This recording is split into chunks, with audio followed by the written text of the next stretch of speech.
In front of me is Cubot Note 50, and today I would like to show you how you can apply animated live wallpaper called Magic Fluids.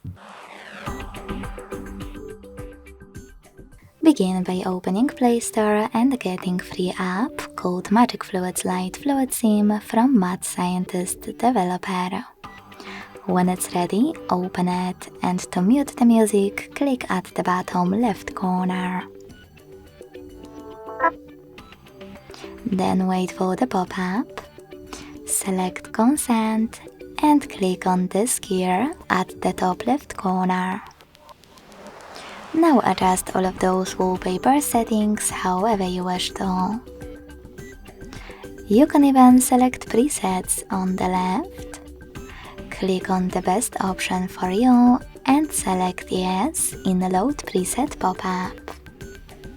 Then click at the top right corner or adjust your preset settings over here.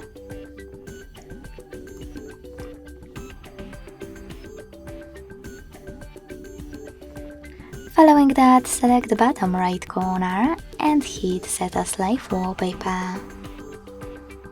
Then tap on Yes.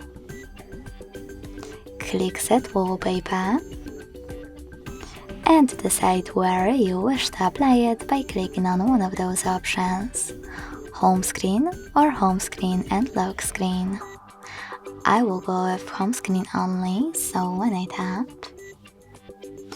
and go back, I can state my wallpaper was successfully applied. Thanks so much for watching. If you enjoyed this video, leave a like, comment and subscribe. Bye!